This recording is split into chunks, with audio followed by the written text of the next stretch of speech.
English with Sunny. Welcome back to the English Boost podcast, your cozy place to learn easy English through real-life conversations and discovering the secret to better communication at the same time. Exactly. And hello, everyone, wherever you are right now. Yes, welcome. We always like to imagine what you're doing while you listen. Maybe you are walking your dog in the park, or maybe you are folding laundry. Or maybe you're stuck in traffic, just staring at the car in front of you, drinking cold coffee. Honestly, that was me this morning. Was it really? Oh yeah, completely stuck. But hey, it gave me time to practice talking to myself in the mirror. It looked a little crazy, but it's good practice. Well, whatever you are doing, we are just so happy you chose to spend this time with us. And remember, if you are new here, this is a podcast for intermediate English learners. So if you are around the B1 or B2 level, you are in the perfect place. Yep, no pressure here. Zero. Exactly. We are just two friends chatting. You don't need a notebook. You don't need a dictionary. Just relax and let the English wash over you. And if we do use a word that's a little tricky, don't panic. We'll explain it quickly.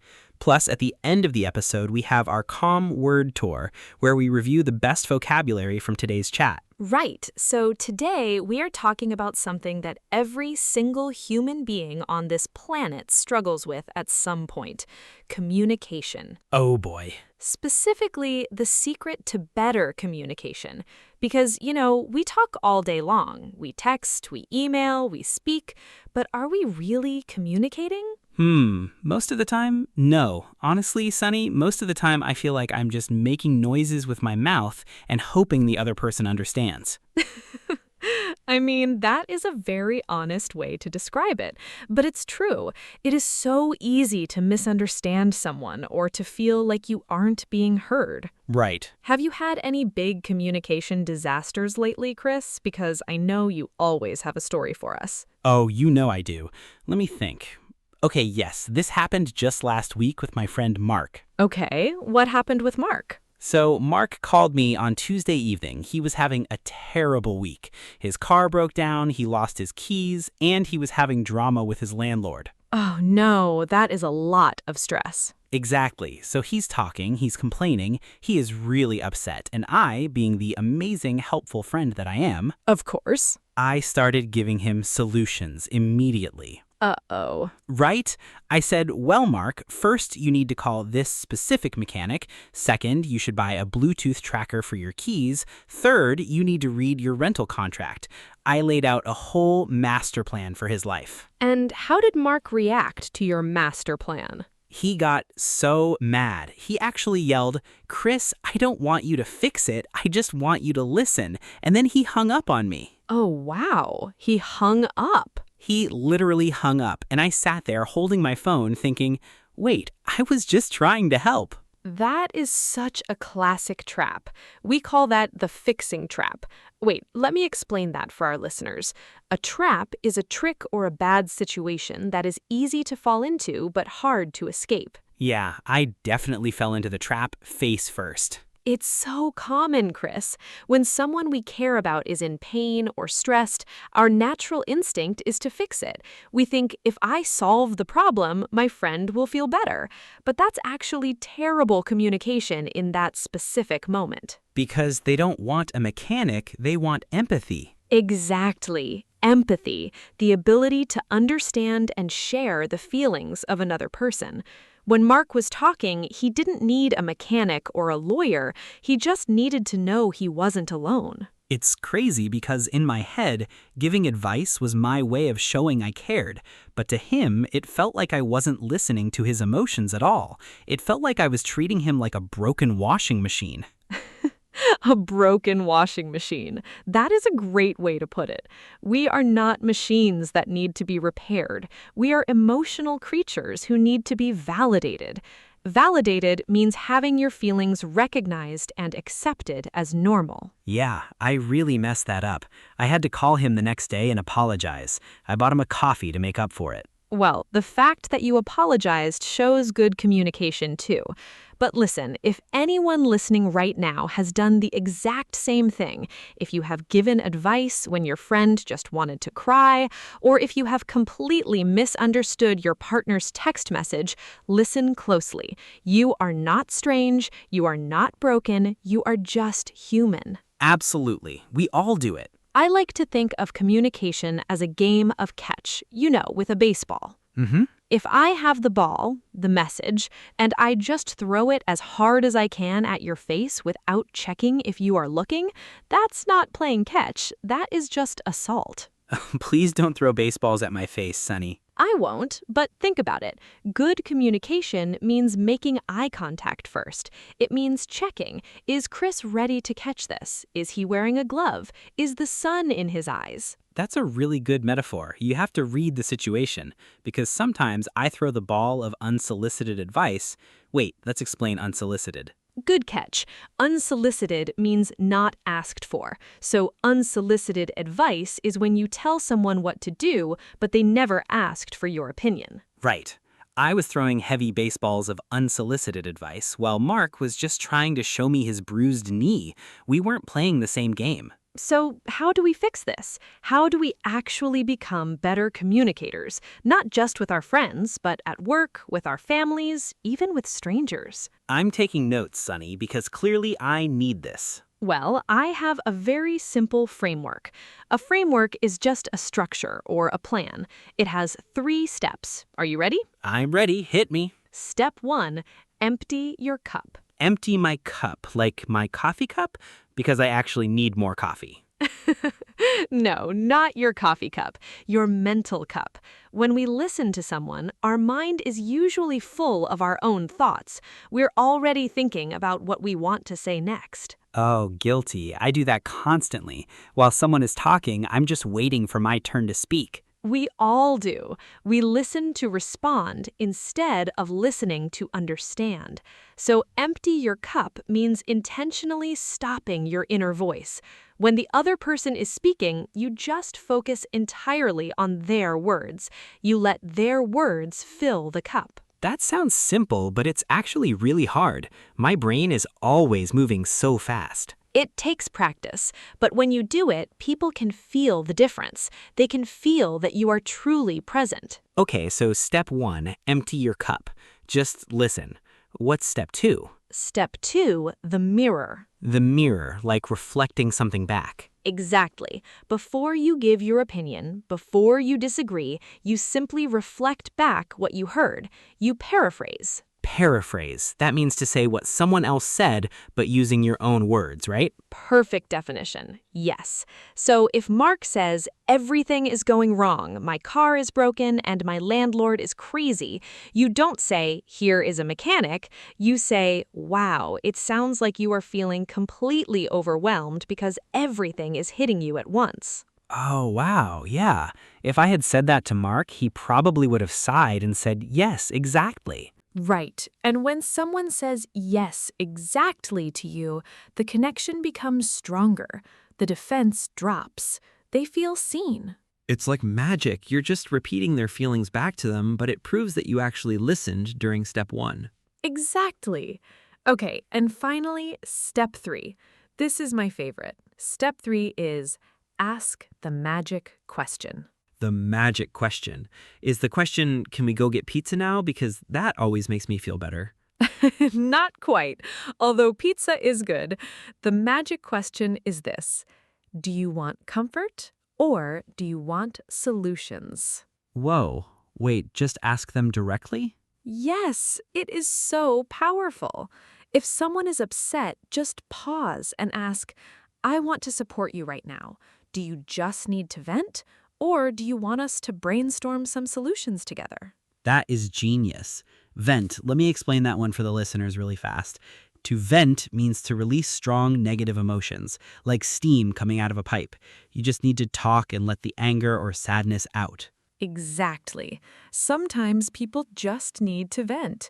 If you ask the magic question, you remove all the guessing. You don't have to be a mind reader anymore. It's almost too easy. It is easy, but in the heat of the moment, we forget. We get emotional ourselves. Okay, let's review the 3 steps so I don't forget them before I talk to anyone else today. Step 1, empty your cup. Stop planning your reply. Step 2, the mirror. Paraphrase their feelings back to them. Step 3, ask the magic question. Comfort or solutions? Perfect. So, Chris, since you've learned this, it is time for a mini challenge. Oh no, I'm nervous. What kind of challenge? It's a rapid-fire game. I am going to pretend to be a very stressed-out friend or coworker. I will give you a statement. You have to respond using either the mirror or the magic question. Okay, I can do this. Bring it on. Scenario 1. I am your coworker. We are in the office. I walk up to your desk and I say, Chris, I am so frustrated. The boss just gave me another project and the deadline is tomorrow. It is impossible. I haven't even slept. Okay, I'm going to use the mirror. I will say, wow, Sunny, it sounds like you are feeling incredibly stressed because they are giving you way too much work with zero time to do it. Ugh, Chris, that was beautiful. As the angry coworker, I instantly feel like you are on my side. I would probably say, yes, it's so unfair, and the tension would decrease. It actually felt really good to say that instead of just saying, well, you should manage your time better. If you said that, I would throw my coffee at you. Fair enough. Hit me with the next one. Scenario 2. I am your sister. I call you on Sunday afternoon and I say, Chris, everything is a disaster. The oven just broke. I have 20 people coming over for dinner in 2 hours, and the house is a mess. Okay, this is an emergency. I'm going to use the magic question here. I would say, that is so stressful. Okay, do you just need to panic for a minute and vent, or do you want me to come over right now and help you find a solution? Excellent. You validated the stress, but you also offered to help if she wanted it. See, normally I would just say, order a pizza, bye. Which is why she probably doesn't call you for emergencies anymore. Very true. Honestly, this framework is going to save my relationships. It forces you to slow down. That's the real secret to better communication. Speed is the enemy of empathy. When we rush to speak, we make mistakes. When we slow down, we connect. Speed is the enemy of empathy. I like that. I might print that out and tape it to my forehead. Please do, and send me a picture. Will do. Well, we have covered a lot of deep ground today, but we also used some incredibly useful vocabulary, which means it is time to transition into the Calm Word Tour. The Calm Word Tour. This is where we review the vocabulary from today's episode completely stress-free. Exactly. We have 8 fantastic words and phrases today. Let's begin. Our first word is a phrasal verb, zone out. Zone out. This means to lose focus and stop paying attention to what is happening around you. Your brain just goes somewhere else.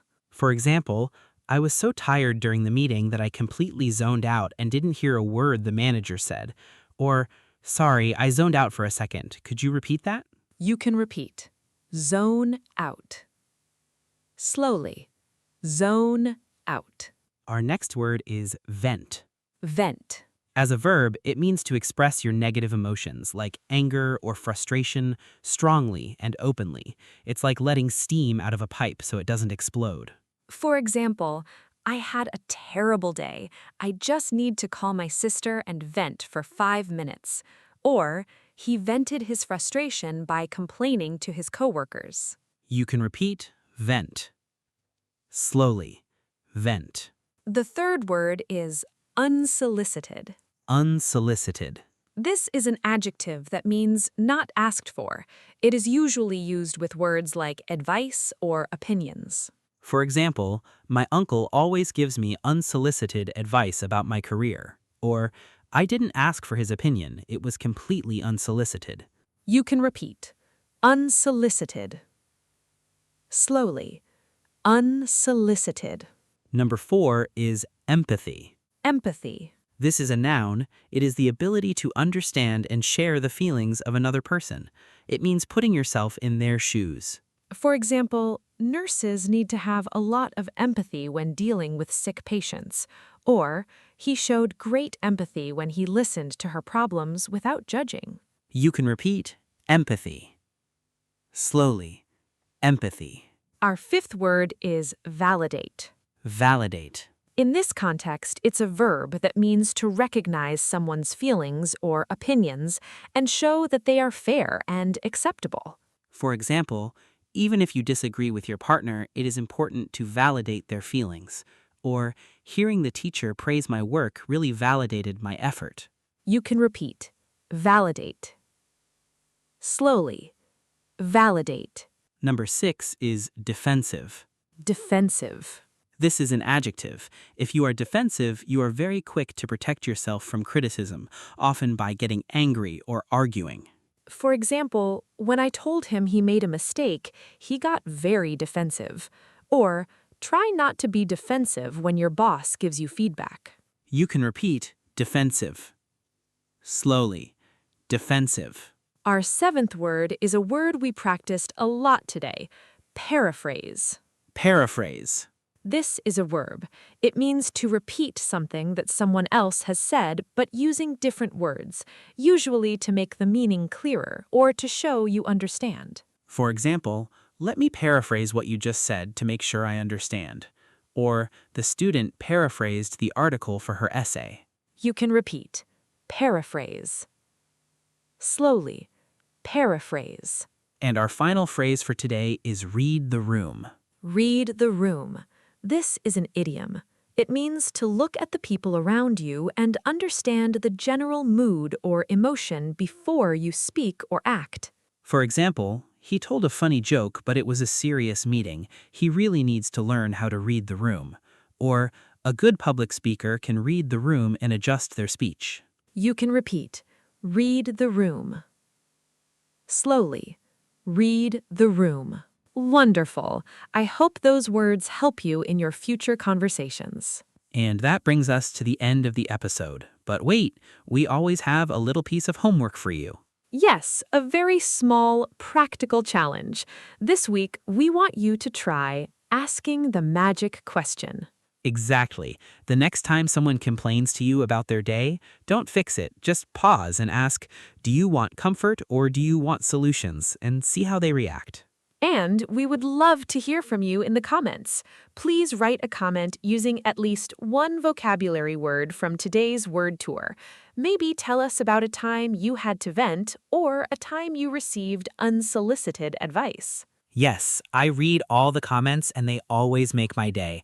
Also, if you enjoyed spending this time with us, please hit the like button, subscribe to the channel, and share this episode with a friend who might need it. Maybe a friend who's bad at listening. Just kidding, kind of. Be careful, Cris. Thank you all for joining us, for walking with us, for drinking your coffee with us. We will see you in the next episode. This is Sunny. And this is Cris. And you have been listening to the English Boost podcast. Bye! Your progress doesn't end here. To continue advancing your English skills, click on the next video or explore the additional videos we've thoughtfully selected for you.